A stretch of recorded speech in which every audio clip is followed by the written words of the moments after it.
Yeni videodan bence Türklerin şu anda vizesiz seyahat edebileceği en güzel ülkelerden bir tanesi. Hatta belki böyle listedeki en zirve ülke olan Gürcistan'dayım. Gürcistan'ın da bence yine ziyaret edebilecek en güzel şehri olan Tiflis'teyiz. Yanımda ablam var. Aynı şekilde annem de bizle beraber bu videoda. Şöyle annemi de bir göstereyim. Abla istiyorsan şöyle önce bir kaldığımız oteli gösterelim. Kaldığımız otelden birazcık bahset bize. Arkadaşlar biz Trinity Hotel adlı gördüğünüz bu güzel butik otelde kalıyoruz. Konum olarak Avlabari bölgesindeyiz. Buradaki Avlabari metro istasyonuna da yaklaşık olarak 5 dakikalık bir yürüme mesafesindeyiz.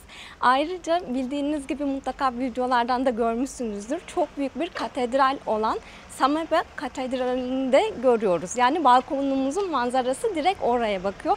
Gece de çok güzel bir ışıklandırması var. Bence konum olarak çok güzel bir bölgedeyiz. Şimdi Gökçe otel hakkında güzel bilgiler verdi. Gökçe biz yurt dışında şöyle yapıyoruz. Ne yapıyoruz? Kadrajımız genellikle Evet. sokağa dönük. Biz arkadan sohbetimizi, muhabbetimizi gerçekleştireceğiz. Yine öyle yapalım. Kaldığımız oteli arkadaşlar herhangi bir reklam, işbirliği yoktur. Lakin bunları benim söylemem gerekiyor ki Evet, siz yine de buraya karşı böyle bir planlama, bir hazırlık yaparken hani kolay yoldan ulaşabilin. Booking sitesi üzerinden tuttuk. Sağ olsun arkadaş da geldi bizi havalimanından aldı. Aslında ben bu şehri, bu ülkeyi daha önce de ziyaret ettiğim için Gürcü hattıyla beraber Bolt uygulamasının çalıştığını biliyordum. Yani biz havalimanından da kolay bir şekilde ulaşabilirdik otelimize. Lakin gece saat 4'te indik. Şimdi otel sahibi de ben sizi gelip alabilirim, böyle bir hizmetimiz var deyince biz aslında şunu da düşündük. Yani gece saat 4'te şimdi kendisine ulaşamayabiliriz kendimiz gelsek. Herhangi bir problem olabilir diye. Kendisi geldi bizi aldı. Fakat siz indiğiniz zaman zaten çok ufak bir havalimanı. Hemen karşıda bir sürü sim kart satan yer var. Oralardan sim kartınızı alıp Bolt uygulamasını indirip Bolt uygulaması üzerinden bir taksi çağırabilirsiniz. Gökçe sen de yorumları okumuşsun. Oradaki taksiciler çok yüksek fiyatlar istiyormuş değil mi? Evet. Yalnız mesela şey diyorlardı, sürekli gelip taksi diye yanınıza ısrar ediyorlar. Ama öyle birkaç kere sordular. İstemeyince o kadar böyle bir ekstra ısrar etmediler. Evet, benim oradaki taktiğim her zaman arkadaşımızı bekliyoruz. Evet, gerçekten de öyleydi. Evet, otelci bizim arkadaşımızdı. Uçak biletlerini nasıl aldık? Yine Skyscanner sitesinden yanılmıyorsam ya da kendi sitesinden de olabilir. Biz İzmir'den geldiğimiz için Sun Express Hava Yolları buraya direkt uçuşla getiriyor. Gidiş dönüş toplamda 30.000 Türk lirası gibi bir şey verdik. Yani aslında kişi başı 7,5-8 bin liraya gidiş dönüş arkadaşlar. Tiflis bileti alabilirsiniz. Ya bence Gökçe özellikle İzmir'den, İstanbul'dan daha ucuza bu arada biletler mevcut. Fakat İzmir'den gidiş dönüş tek yön olması büyük avantaj bu fiyatlara. Yani direkt uçmak çok iyi. Öteki türlü iş birazcık uzuyor. Haçapuri. Olmazsa olmaz meşhur. tabii ki de. Bakar mısınız şunların güzelliğine? Gökçe. Bu arada bizim burada ikinci günümüz. Biz dün çok güzel bir yerde bir haçapuri denedik. Burada özellikle annem için olmazsa olmaz Türk kahvesi. Tabii ki de her yerde var. Türk kahvesi, Türk çayı da Gökçe Tiflis'te aslında yine Türk lezzetleri de bulunabiliyor. Evet, bu konudan iyi gerçekten. Böyle güzel bir giriş oldu. Tüm bilgileri verdik. Vizesiz, ufak, sevimli, gezmesi güzel. Bence gerçekten vizesiz ülkeler arasında benim gözümde Saraybosna ile beraber Gökçe bir numara diyebilirim burası için. Yakın rotalar için tabii ki de. Evet. Uzak rotalarda biliyorsunuz işte Güney Amerika ülkeleri, yine uzak doğu ülkelerinin de bizden vize istemeyebiliyor. Fakat yakın 3 günlük 4 günlük kaçamak yapmak için Tiflis bir numara. Biz de sizlerle beraber gezmeye başlayalım bu güzel şehri. Şimdi abla para bozduralım. Evet. Şu anda 100 dolar 270 gel gibi bir şey yapıyor. Yalnız dün daha yüksekti, bak fiyatlar bayağı bir düşmüş. Kötü oldu. Dün biz 27'den bozdurmuştuk, şu anda 26.80'e inmiş. Demek ki Gökçe gel şu anda dolara karşı değer kaybetmiş. Bizim konakladığımız yerin hemen arkasında Gökçe burada bir metro var. Evet, Avlabari metro istasyonu. Zaten parayı da hemen burada bozdurabilirsiniz. Eğer hani metro istasyonunda kullanacak olursanız direkt çıkışında. Ya bence gel diğer dün gördüğümüz kur yerine bakalım. Öyle mi diyorsun? İleri doğru şimdi devam edelim. Hadi bakalım anne, gidiyoruz. Şimdiden bozduralım. Ama ileride daha iyi bir yer bulmuştuk. He, tamam. Aynen. İleri doğru gidelim. Tamam. Sen nasıl buldun anne burayı? Sevdin mi? Biz Ya, seninle evet. daha önce Kuzey Makedonya ve Saraybosna'ya gittik. Yani ben hiçbir şey anlamadım ki buradan. Dün geldik. Değil mi? Daha yeni geziyoruz. Akşam üzeri çıktık ve işte. Allah kavga çıktı arkada. Kavga mı? Sopayı mı? Yoksa başka bir şey mi? Vallahi Bence bilmiyorum. koşalım. Hadi kaçalım buradan. Ben gerçekten korktum. Ya bu konuya daha sonra değinecektim. Tabii bu aslında yani dünyanın her yerinde olabilir kavga gürültü. Ama Gürcüler mizaçları gereği biraz daha böyle Gökçe sert insanlar. Ama bu biraz fazla sert. Yok tabii bu hanımefendi biraz fazla sert. Fakat böyle gittiğiniz restoranlarda da ya da halkla diyalog kurduğunuzda biraz daha böyle samimi değiller. Biraz daha soğuklar, biraz daha mesafeliler. Fakat bu onların mizacı gereği. Hani kötü insanlar değiller Gökçe. Bir de ben bunu çok kişi söylediği için buna hazırlıklı olarak geldim. O yüzden çok fazla yadırgamadım. Yani bir yere girince çok böyle fazla sıcak olmalarını beklemiyorum ama şu ana kadar girdiğimiz yerler bence o kadar da soğuk değildi. Güzel karşılandık. Kesinlikle hele Türk kahvesi içtiğimiz yerdeki hanımefendi Evet, dünya tatlıydı. tatlısıydı. Hepsi gerçekten dünya tatlısı insanlar. Yavaş yavaş yürüyüşümüzü gerçekleştirelim. Sohbetimize, muhabbetimize devam ederiz. Queen Darajani Palace. Queen Darajani Palace'ı görüyoruz şu anda. Evet, buranın balkonuna çıkış iznimiz varmış. Oradan manzarayı görebiliyormuşuz. Ama içeri giriş yasakmış. Nasıl yani? Anladım. Sarayın içine giremiyoruz. Evet. Ama bence bir gün vakit bulursak oraya çıkıp bir manzarasına bakalım. Avrupa Birliği meydanına geldik şu anda. Görüyorsunuz bir Gürcistan bayrağı, bir Avrupa Birliği bayrağı var. Gürcü halkı Gökçe Avrupa Birliği'ne girmeyi gerçekten çok istiyor. Evet. Yani Avrupa Birliği'ne girmeleri demek aslında doğrudan belli bir süre sonra Türkiye ile de arasında vize demek. Hazır buralar vizesizken yakında bir coğrafya gelip görülmesi gerekiyor. Hemen sol tarafımızda görüyorsunuz Almanya'nın Gürcistan'a hediye ettiği Berlin Duvarı'nın bir parçası. Almanya ve Gürcistan arasındaki dostluğu simgeleyen, dostluğu anlatan güzel, anlamlı bir hediye vermişler. Burada Gökçe etrafımızda bir sürü otobüs var, tur otobüsü. Bunlarla Evet. şehri gezebiliyoruz.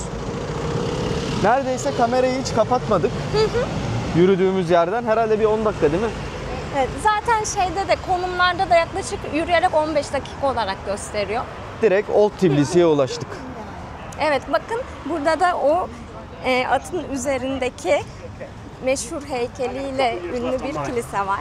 Evet, bu Meteki kilise de Kilisesi. oldukça güzel. Özellikle Gökçe buraya akşam saatlerinde gelince şehir aydınlandığı için çok güzel bir Görsel. Old Tbilisi Evet, harika. görseli bizleri karşılıyor. Tbilisi simgelerinden biri gerçekten. Yine buralardan da böyle bak Gökçe yukarıya doğru çıkarsak çok güzel restoranlar var. Aa, Gökberk. Harika Galiba restoran. biz o taraftan da inebiliyoruz bu arada. Bir defasında da oradan deneyelim. Bizim ekip böyle gözüküyor. Evet. Bugün o Tbilisi Şöyle- keşfedeceğiz. Harika bir tişört aldım. Üzerimde Hinkali Gökçe. Evet. Hinkali ile beraber gidiyoruz. Şimdi çok kısa bir özet geçelim. Şu anda 100 dolar 270 lira yapıyor. Bizden vize istemiyorlar. Buraya direkt uçuşlarla İstanbul, Ankara'dan, İzmir'den rahatlıkla ulaşabilirsiniz. Şöyle harika Kura Nehri bizleri şu anda karşıladı. İnanılmaz. Bakın teknelerle de şu anda insanlar tur yapıyor. Burada meşhur atlı heykelimiz var. Karşıda bir kilise. Böyle birazcık size Gökçe şeyi de göstermek istiyorum. Şehrin yapısı. Evet. Mantığını anlamak açısından evet söyleyebilirsiniz. Ben de kısaca şöyle özetlemek istiyorum. Bizim geldiğimiz yer Avlabari kısmı oluyor. Fabrika Hostel de hemen o tarafta. Özgürlük Meydanı, sürfe banyoları da direkt karşıda, nehrin kıyısında. Aynen öyle. İnsan Çok güzel gezince özetledin. biraz daha kafasında oturuyor tabii. Dün birazcık karışmıştı kafa. Şu bölgeye tam karşımızda Old Tbilisi denilen aslında buranın en turistik yeri. Özellikle buraya sezonda geldiğiniz zaman uzak doğulu turistleri, Avrupalı turistleri, yine dünyanın aslında her yerinden gelen farklı turistleri göreceksiniz. Thank you, thank you.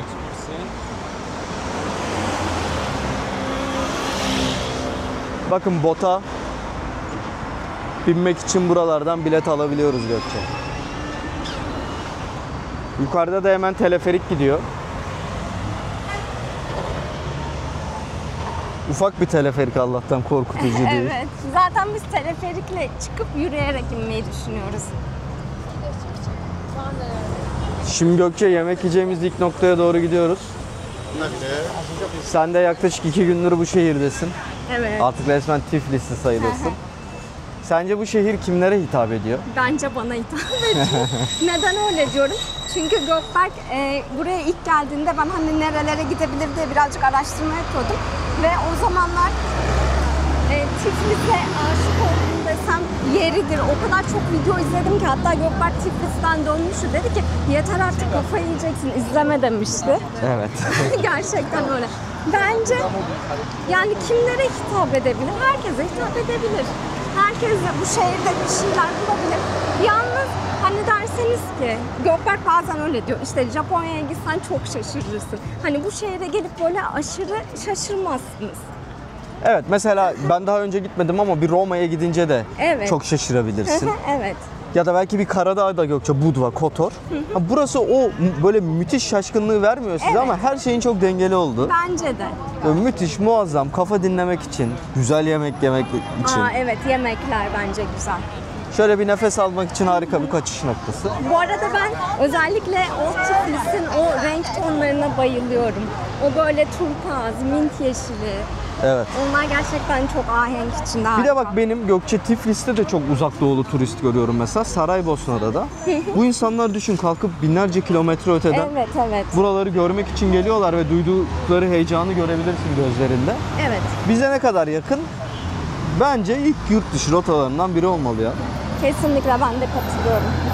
Bakar mısınız kalabalığa? Bu arada ben mesela izlediğim videolarda bazen şey diyordum, acaba kasvetli bir şehir mi? Ama bence hiç öyle değil. Çok güzel, çok sıcak bir şehir. Çok hoşuma gitti. Sıcacık, içimizi sımsıcak yapan. Araba kiralamak çok mantıklı bir fikir olmayabilir. Ben buna dün kesin karar verdim. İnanılmaz bir trafik. Trafik, Çok yani. sokaklar evet, sıkışık. Evet. Dün bizim trafikte çok zamanımız geçti. Lakin illa da kiralayacaksanız şuna dikkat edin. Bazı direksiyonlar solda, bazıları sağda. Aynen, Burada. o da ilginç Evet. bir bilgi.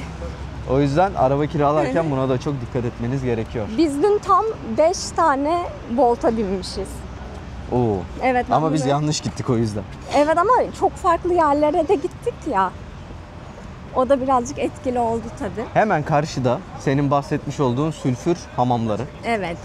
Şifalı olduğuna inanılıyor. Hemen tam karşımızda Gökçe Cuma Camii'ni görüyoruz. Gökberk'cığım, sen onu o zaman da yanlış söylemiştin. Orası sülfür banyosu, cami değil.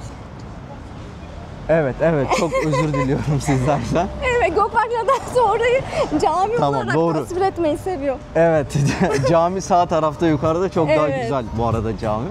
Teşekkür ederim. Rica ederim. Ama şöyle bakınca size de tam cami gibi Evet, geldi. bir an öyle bir hissiyat veriyor gerçekten. Ben baya cami diye anlatmıştım orayı. Güzel. Komikti. Gökçe'nin bahsetmiş olduğu, internette derin araştırmalar sonucu Evet. bulduğu restorana ulaşmak üzereyiz. Yani ben buraya geldiğinizde açıkçası sizlere tabii ki de Türk mutfağını tavsiye etmem. Zaten Türkiye'de onun en güzelini, en iyisini yiyorsunuz. Fakat bu bilgiyi de Gökçe vermek zorundayız. Herkese hitap eden bir kanal olarak. Bu arada kanalımızı ilk defa bu videodan izliyorsanız bizlere abone olup yorum atıp destek verebilirsiniz. Buralarda Türk mutfağı da bulunuyor. Evet arkadaşlar, burası Bistro Koneli.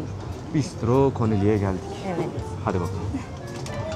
Şimdi arkadaşlar güzel bir restorana geldik. Tabii ki de Gürcistan moduna uygun olarak hinkalilerimizi şöyle söyledik. Şöyle gözüküyor. Bakar mısınız hinkalimizin güzelliğine? Harika gözüküyor gerçekten. Dana etli, yani beef olanı tercih ettik. Burada da şöyle güzel bir salatamız var. Salata da gerçekten harika gözüküyor. Gürcistan salatası arkadaşlar bu. Bu arada hinkaliler genelde böyle gittiğiniz yerlerde size bir tane vermeyecekler. En az beşli olarak veriyorlar. Aklınızda olsun. Hani tek başınıza gelirseniz mesela sadece hinkali söyleyip hinkalinin tadını çıkartabilirsiniz. Biz şimdi bunların tadını çıkartalım izninizle Gökçe. Afiyet olsun. Teşekkür ederim. Evet, yemek yediğimiz yerden kalktık. Gökçe gayet lezzetliydi. Özellikle hinkali bayağı güzeldi. Evet ya, özellikle hem dana etli oluşu hem de içinde kişniş yoktu sanırım. Evet, kişniş kullanmamışlar. Normalde kişnişten de birazcık bahsedelim. Gürcü halkı, Gürcistan kişniş kullanmayı seviyor. Bizdeki maydanoza benzetebiliriz Evet. kişnişi. Fakat tadı çok baskın. Yalnız ilginç bir şekilde ben kendimi beğenmeyeceğim diye çok böyle odaklanmıştım. Aksine benim hoşuma gitti. Şöyle bir şey varmış, hatta Gökçe dünden beri onu söyleyip duruyor. Avrupa geni taşıyanlar kişnişi sevmiyormuş. Demek ki ben Avrupalı değilim. Evet, demek ki diyor biz Avrupalı değiliz diyor. Evet. Ve böyle bize hafif bir anason tadı da gelmişti dün yediğimiz yerde. Ben burada daha çok şey tadını aldım Gökberk. Hani böyle pasta süslemelerinin üstüne koyarlar ya minik minik kişniş tohumları. Öyle Evet. bir tat geldi. Bilmiyorum yani ben hiç rahatsız olmadım. Aksine sevdim. Ya biraz da şansımız az kullanmış olmaları. Bazen gerçekten çok kullanıyorlar. O zaman tüm yemeğin önüne çıkıyor. Biz neler söyledik arkadaşlar yemek olarak? Ben bir tavuk yemeği söyledim. Sizler şu an görüyorsunuz videoda. Onun dışında beşli bir hinkali.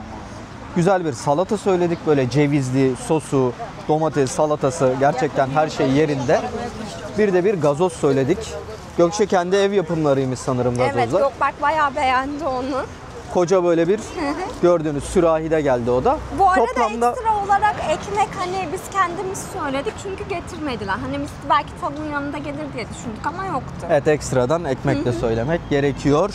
Toplamda arkadaşlar bu görmüş olduğunuz masa için 90 lira ödedik. 90 lirayı da şu andaki güncel kurla 1400 Türk lirasına yakın bir ücrete tekabül ediyor Gökçe. Evet. Yalnız biz yemeği yedikten sonra birazcık böyle mayışır gibi olduk.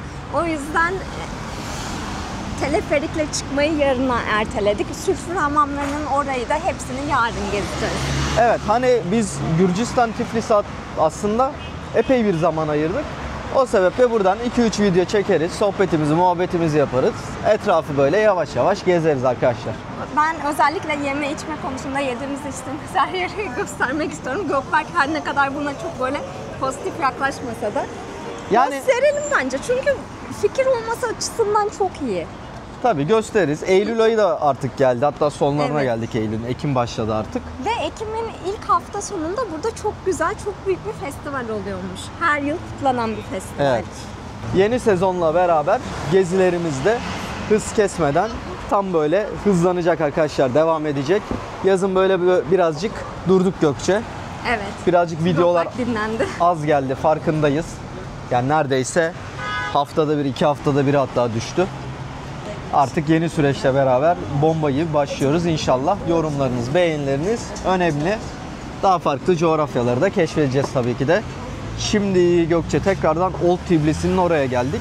Evet. Buradan biz Guguk saat kuşuna doğru gideceğiz Sen sanırım. oraya neden guguk kuşu diyorsun?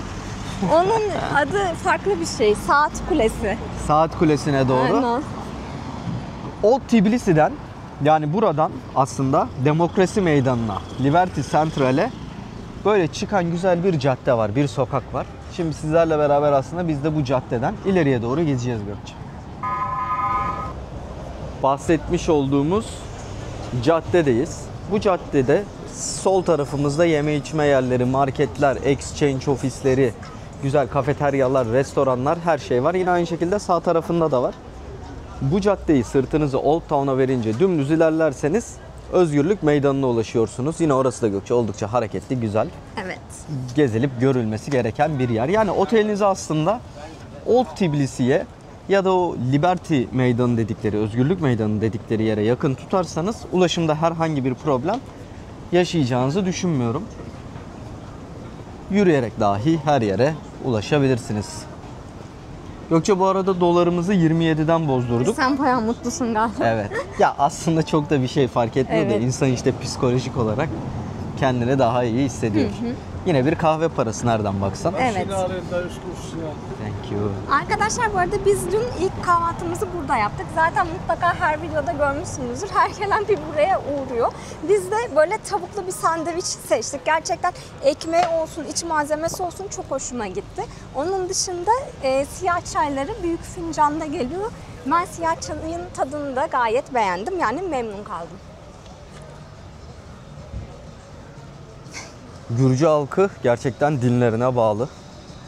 Her tarafta katedralleri, kiliseleri görebiliyoruz Gökçe. Evet. Buralarda tabii ki de Sovyet etkisi biraz daha devam ediyor. Yapılar, binalar, atmosfer. Çok güzel bir atmosferi var ama ya. Şarap anlamında çok ileride. Gürcü şarapları gerçekten dünyaca meşhur. Ne kadar güzeller. Thank you. Ara sıra böyle size Gürcüce sesleniyorlar. Ama hiçbir şey anlamıyorum. Hiçbir şey anlamıyoruz Evet. maalesef. Bu caddede yürümek, bu caddede dolaşmak. Sanki bu Gerçekten cadde bana çok- birazcık şeyi anımsatıyor. Böyle Beşiktaş'tan Ortaköy'e giderken hafif böyle bir bana anımsattı yani. Evet, o taraflara benziyor. Hediyelik anlamında sizi çok mutlu edebilecek Güzel bir ülke. fincanlar var. Şöyle hep özellikle Hinkali Evet. figürleri.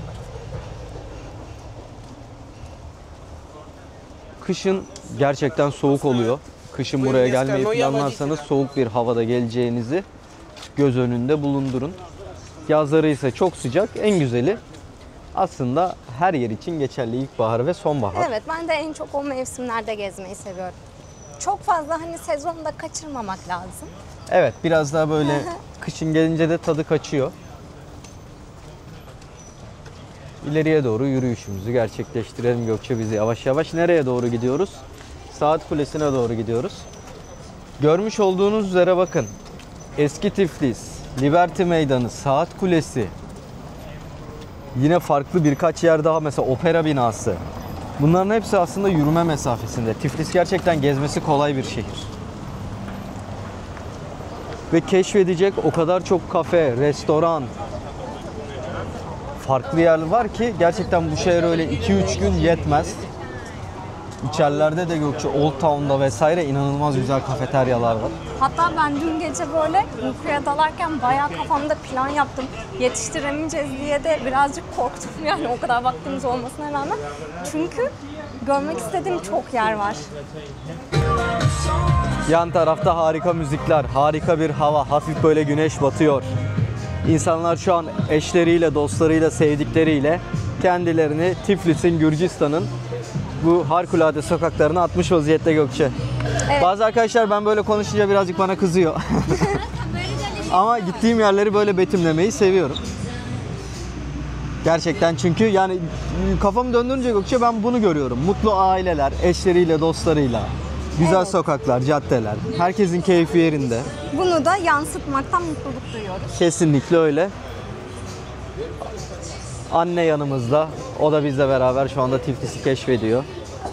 Şu anda Türk kahvesi istiyor. Benim tahminimce, değil mi anne? Var mı burada? İşte ileride dün geldiğimiz yere çok yakınız. Çok iyi, süper. Burası da Gökçe güzel bir yer. Evet bak ben burada yemek yemek istiyorum. Annemin bir favori YouTuber'ı var, Güray. Burayı. Annem bir yere götürmek istediğimde Güray'ın gittiği yer deyince koşulsuz sualsiz geliyor.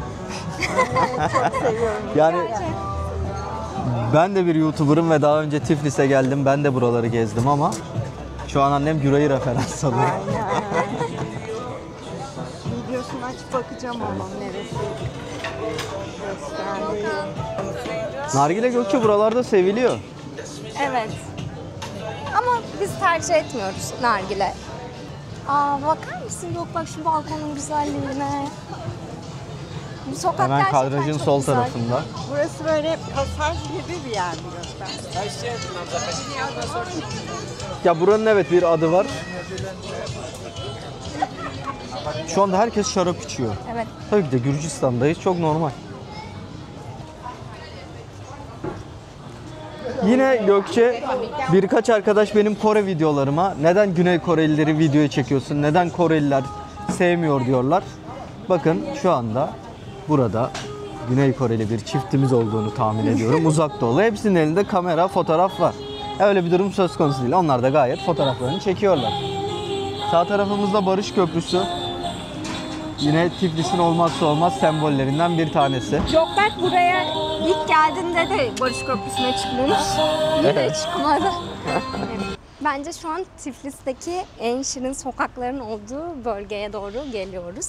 Biz dün akşam burada bir kafede oturduk. Türk kahvemizi içtik. Aynı zamanda da çok güzel bir piyano dinletisi vardı. Gerçekten çalan hanımefendi de çok tatlıydı. Yalnız arkadaşlar bu yolda bir şeye dikkat edin. Böyle yolun ortasında herhalde suyun gitmesi için bir çukur var. Ben daha ilk günden ayağım oraya girdi. Çok kötü bir şekilde burkuldu. Dedim ilk Tatil günden güzelken böyle bitiyordu. olmamalıydı. Ama neyse çok şükür bir şey olmadı. Hala gezilerimize son hız devam ediyoruz. Bu kısım da oldukça güzel. Yine eski binalar, eski Tiflis ruhunu yansıtan, Gürcü ruhunu yansıtan yapılar. Bu arada Bakın yine Gökçe'nin bahsettiği hanımefendi piyanosunu çalıyor sanırım ki insanlar şu anda video çekiyor. Evet, zaten böyle dün de her gelen geçen videosunu çekiyordu yine. Gökçe'nin bahsettiği Çukur. çukur. Ve benim dışında başka insanlar da hep girdi. Dün orada otururken gözlemledim birazcık. Aa, Gökberk sanki bugün farklı bir piyano çalıyor. Evet, bugün bir beyefendi çalıyor. Evet. Türk kahvesi burada 9 liraydı. Biz gerçekten çok beğendik. Bana böyle hafif sıcak çikolata tadı da geldi. İçtiğim en güzel Türk kahvelerinden biriydi.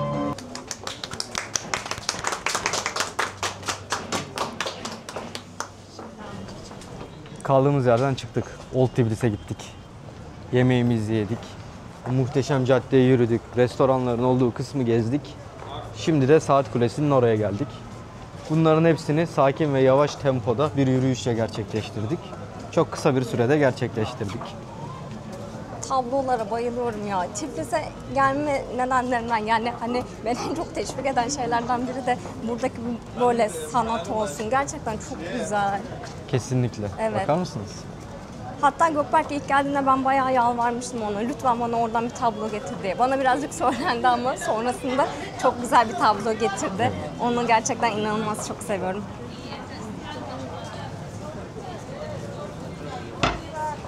Buranın asıl tabloların olduğu yer bir bit pazarı. İlerleyen günlerde o bit pazarına da gideceğiz. Aslında dün bit pazarına oraya kadar gittik ama hava bayağı geçti, toplanmışlardı. Geç bir de saatte inanılmaz kaldı. bir trafik vardı yani. O yüzden gittiğimiz gibi geri geldik. İşte meşhur Saat Kulesi, Tiflis yazınca fotoğraflarda ilk karşınıza çıkacak yerlerden bir tanesi. Şöyle gözüküyor. Önü görüyorsunuz. Her zaman kalabalık. İnsanlar gelip burada fotoğraf çektiriyor mutlaka. Ben şimdi size birazcık Saat Kulesi hakkında bilgi vereyim. Rezo Gabriadze Kukla Tiyatrosu'na bitişik. Yani hemen sağ tarafında gördüğünüz yer bir tiyatro. Hatta burada gelip oyunlar dahi izleyebiliyorsunuz. 2010 yılından yana ayaktaymış arkadaşlar bu kule. Sanki demir bir kalas ile yıkılması engelleniyormuş gibi durması ve farklı yapı elemanı kullanılarak yapılması nedeniyle tarihten kalan bir kuleymiş izlenimi veriyor. Yani sizler de şu an görüyorsunuz, buraya geldiğinizde de göreceksiniz. Sanki eski bir kule gibi duruyor, lakin eski bir kule değil.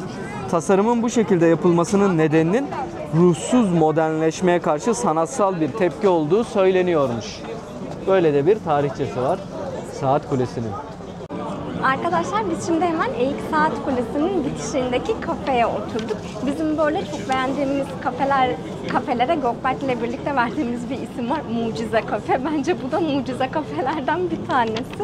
Ve biz orada fotoğraf çekilirken şöyle çok güzel bir fotoğrafımızı da çekip hemen gazeteye bastılar. Evet, haberlerde biz varız. Gerçekten inanılmaz güzel bir kafe. Ben şöyle bir cappuccino söyledim. Şöyle güzel bir limonlu kekim var. Gökberk de galiba kendine profiterol söyledi. Henüz tadına bakmadık ama ben yine de çok mutluyum yani şu an. Ben tatlıma gerçekten bayıldım. Bana çok hitap eden bir tatlıydı. Limon tadı gerçekten çok baskındı. Çok hoşuma gitti.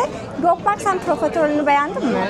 Evet, o da evet işareti yapıyor. Zaten ortam şahane. Burası böyle turist kaynıyor. Saat Kulesi'ni her görmek isteyen buraya geliyor. Kafeye bayıldım. Şöyle bir bakalım, tekrardan bir kafeyi sizlere göstereyim. Kafe gerçekten Gökçe'nin söylediği kadar güzel.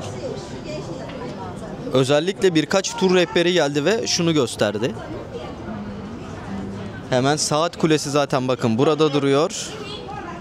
Burada tüm turistler şu anda fotoğraf çektirmek için sıraya girmiş vaziyette tekrardan. Her saat başı yanılmıyorsam bir gösteri de oluyor burada, ufak bir gösteri. İnsanlar onu bekliyor. Yani saat başlarında daha da kalabalık oluyor. Burası aklınızda olsun. Sizin de imkanınız varsa saat başında gezseniz daha güzel olacaktır. Şimdi biz kafemizde oturalım, buranın tadını çıkartmaya devam edelim. Oturduğumuz yerden kalktık şu anda. Toplamda da 3 tane tatlı, 3 tane içecek için 100 liraya ödedik arkadaşlar. 98 lira ödedik. Yani fiyat olarak Gürcistan'ın standartının biraz üzerinde. Fakat bulunduğu konum ve gerçekten Gökçe'nin de bahsettiği gibi yiyecek, içecek anlamında çok çok güzel bir köpeğin büyüklüğüne bakar mısınız ya? İnanılmaz gözüküyor. Uf uf uf. Ay köpek çok güzel. Acayip büyükmüş. Evet, sen Ben hep bu Gürcistan'dan Gürcistan'da evet, kocaman köpekler köpekler. görüyorum. Çok İnanılmaz. asil duruyordu. Çok güzeldi. Şimdi Gökçe'nin isteği doğrultusunda güzel bir kafeye geldik. Şöyle size dışarıdan göstereyim. Ertik Kafa deniyor. Bir tane de latte söyledik. Oldukça güzel gözüküyor. Bir de Gökçe kendine şu tarz hediyeler aldı. Evet, birazcık burada fiyatlar pahalı ama bence kendilerinin özel çizimi.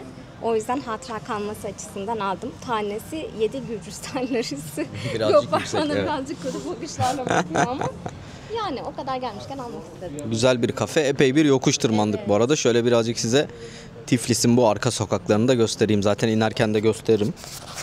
Burası Rustaveli Caddesi'nin yukarısında kalıyor. Evet. Hadi bakalım aşağı doğru inelim. Şimdi aşağı doğru tekrardan bir yürüyüş gerçekleştiriyoruz. Yalnız sokakları çok güzel. Yalnız sokakları çok güzeldi yukarı çıkarken. Binalar hep böyle eski tarzda. Şu şekilde bakın. Biz bunları nerede görüyoruz? Balkanlarda da görüyoruz. Birazcık Balkanları andırıyor. Yine tabii Türkiye'nin de eski yerleşim yerlerinde, işte İstanbul'un eski sokaklarında, caddelerinde bu tarz yerler görebiliyoruz. Bakın güzel bir manav burada. Her şey var. Domatesi, biberi, sarımsağı, soğanı, patatesi. Şöyle de muhteşem sokaklar. Evet, buradan inelim. Arkadaşlar biz döndük dolaştık, yine sevdiğimiz kafelerden birine geldik. Şöyle güzel Türk kahvemiz, bugün bahsetmiştim zaten. Bakalım yine güzel mi? Gerçekten çok güzel yapıyorlar. Piyanomuz da çalıyor bir yandan. Muhteşem bir sokak arkadaşlar. Gerçekten ben hani Tiflis videolarını izlediğimde de hep bu sokakta oturmanın hayalini kuruyordum. Şu an bu gerçekleştiği için de ayrıca çok mutluyum. Şimdi Tiflis'te yapılabilecek en güzel aktivitelerden bir tanesini yapmak için nereye geldik arkadaşlar? Bir teleferiğe geldik, görüyorsunuz. Gerçekten bu arada inanılmaz bir sıra var burada. 5 liraymış ve yalnızca nakit bir şekilde ödeniyormuş. Şöyle bakın, sırayı sizlere göstereyim. Tiflis'e turistik bir sezonda gelirseniz ciddi manada her yerde bir yoğunluk göreceksiniz. Yani ben buraya kışın gelmiştim, böyle bir trafik görmemiştim. Şu anda yollarda müthiş bir trafik var. Taksi uygulamasından taksi çağırıyorsunuz. Gelmiyor, gelse bile zamanınız hep yollarda harcanabiliyor. Buna dikkat edin, bunu göz önünde bulundurun Tiflis'e gelirken. Şimdi Gürcü Ana heykeline yukarı doğru çıkacağız arkadaşlar. Bakın güzel bir gezi, güzel bir macera bizleri bekliyor. Gökçe de oldukça heyecanlı. Evet, çok heyecanlıyım. O yüzden konuşamıyorum. Ama mesafe kısa. O yüzden sorun yok.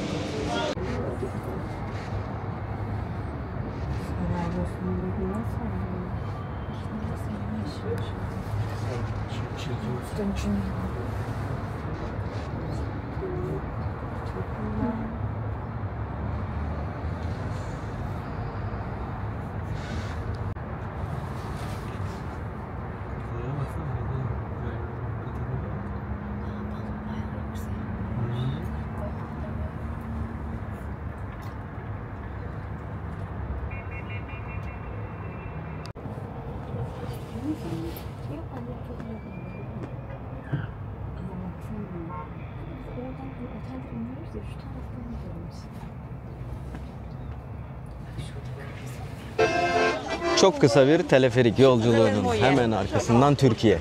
Merhaba Türkiye. Merhaba, teşekkürler. Tiflis manzarası hemen bizleri karşıladı.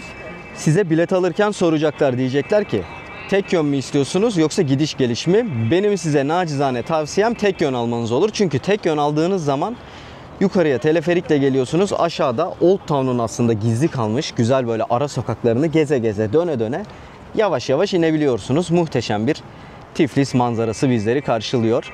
Tiflis ufak diyoruz, gezmesi kolay diyoruz. Aslında buradan bunu daha iyi, daha net bir şekilde anlayabiliyoruz.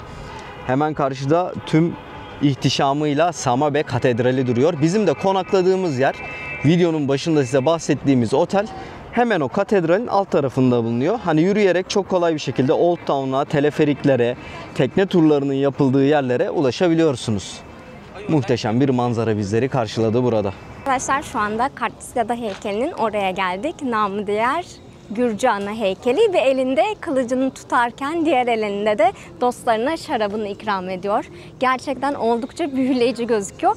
Önünde hemen merdivenler var. Bu merdivenlerden çıkıp belki Kartlisada'nın ön yüzünü de görebiliriz ama bana çok da imkanlı gibi gelmedi. Yine de bir çıkarız, bakarız oraya da.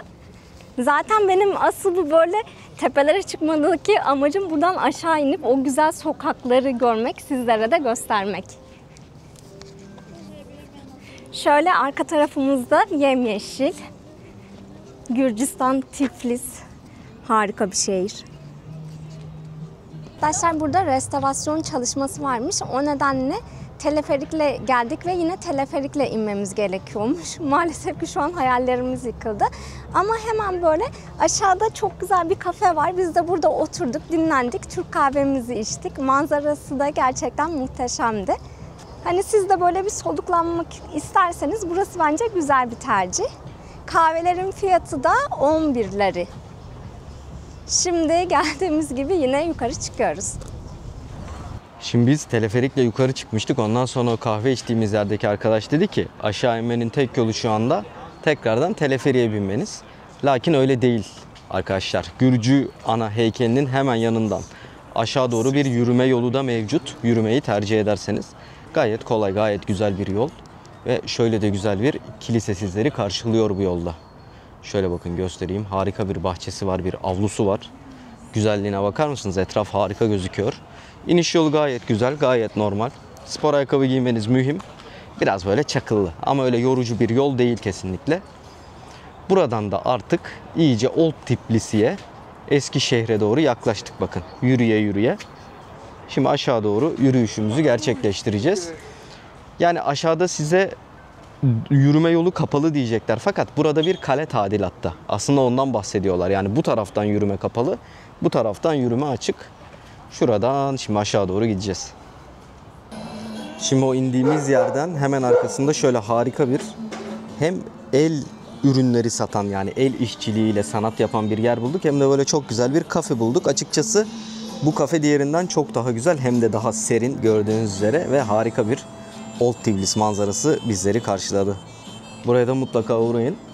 Şimdi içeride özgün sanat eserleri olduğu için çekmeye pek de sıcak bakmıyorlar. O sebeple içeriği gösteremiyorum. Lakin harika şeyler var içeride. Bakar mısınız etrafın güzelliğine? İnmiş olduğumuz yer, sizlere göstermiş olduğum yer harika gözüküyor gerçekten. Bakın yine bir katedralin yanında. Gürcistan zaten katedraller yeri. Şu anda aslında Old Town'un yani Old Tbilisi denen belki de turistlerin en fazla ilgisini çeken, Tiflis'i Tiflis yapan yerlerde, sokaklarda, ara kaldırımlarda geziyoruz. Burada sayısız kafe var. Sayısız özellikle tabii ki de şarap restoranı var.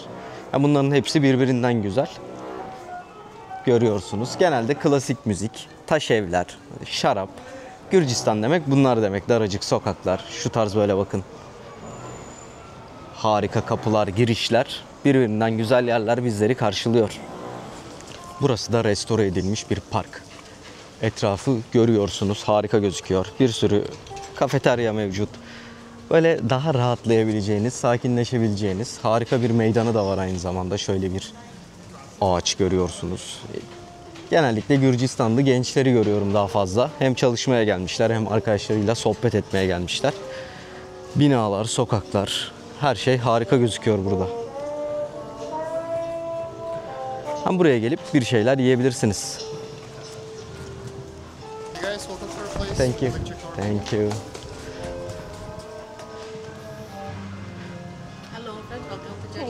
Thank you. Artık Hinkali ve Haçapuri'den gerçekten bugün ikinci, üçüncü günümüz oldu. Sürekli Hinkali veya Haçapuri yiyoruz. Şimdi sizi meydan bazar diye geçen bir yere getirdim. Burada genellikle böyle Gürcü şaraplarını görebiliyoruz. Yani bin bir çeşit Gürcü şarabı var. Yine Gürcistan'a ait farklı lezzetler de burada. Bulabileceğiniz en güzel yer burası aslında. Bir şey almak zorunda değilsiniz. Gezmek için de oldukça güzel ve otantik bir yer. Şöyle bakın. Görüyorsunuz, harika gözüküyor. Hemen Old Town'da bulunuyor burası. Oldukça yakın. Zaten Tiflis videonun başından beri aslında sizlere söylüyoruz. Yürünerek gezilebilecek bir yer. Şöyle bakın, güzel peynirler var burada. Böyle ileriye doğru devam ediyor. Kapalı çarşı gibi düşünebilirsiniz. Güzel bir caddeye geldik arkadaşlar. Hava da güzel olunca gerçekten Tiflis'te sokaklarda dolaşmak, gezmek inanılmaz mutlu ediyor insanı. Şu anda Old Tiflis arkamızda kaldı. Bizler Özgürlük Meydanı'na doğru bir yürüyüş gerçekleştireceğiz. Etrafta da harika gördüğünüz gibi oturma alanları mevcut. Bence bu cadde gelip oturmak için, arkadaşlarınızla buraya geldiğinizde, eşinizle, dostunuzla vakit geçirmek için en güzel seçeneklerin olduğu caddelerden bir tanesi. Böyle sol tarafımız, sağ tarafımız, hemen arkamız yine renk renk sokaklar, renk renk caddelerle bezenmiş vaziyette. Bakar mısınız ara sokaklara? Hemen arkada da bu arada şuradan teleferik şu anda hareket ediyor.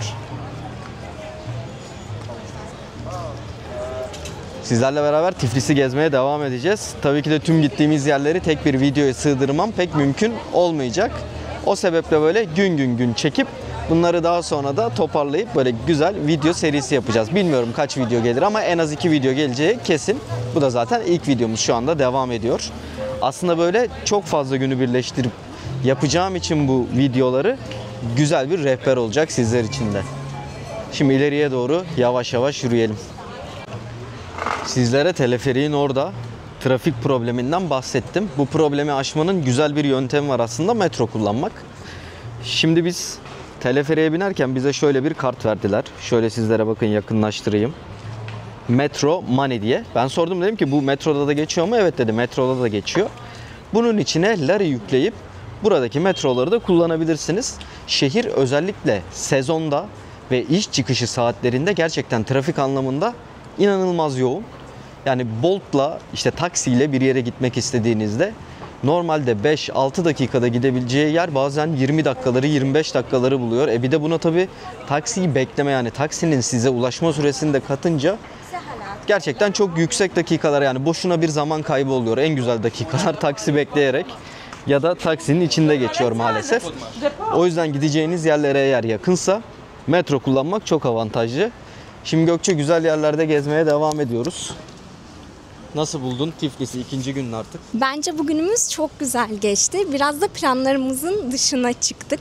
Özellikle teleferiğin çalışmaması bence çok iyi oldu. Çok farklı ara sokakları görmüş olduk. Hava da oldukça güzel. Artık Eylül'ün son haftasındayız. Demek ki Tiflis Eylül-Ekim ayında böyle güzel oluyor. Evet, şimdi sizler için sarımsaklı dondurma yemeye geldik. Bakalım nasıl bir tat bizi karşılayacak. Şöyle hemen sizler için bir kaşık aldım. Sarımsak kokuyor bu arada bayağı.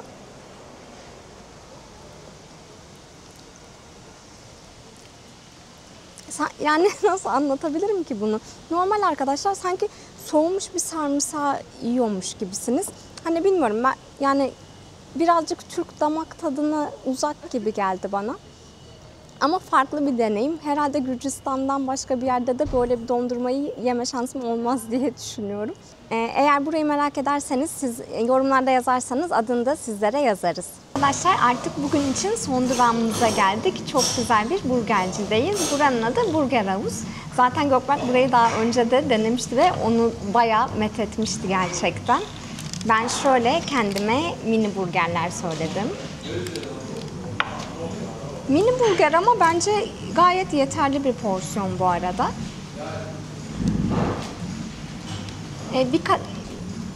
Bugün Tiflis'te artık 3 tam günü doldurduk. Gerçekten çok keyifli geçiyor. Biz aslında o kadar çok yürüdük, o kadar çok sokaklardan geçtik ki her şeyi hani yansıtmaya çalıştık ama tabii arada atladığımızda çok şey oldu. Artık gelecek videolarda biraz böyle her şeyi derleyip toplayıp kafamızda sizlere aktarmaya devam edeceğiz.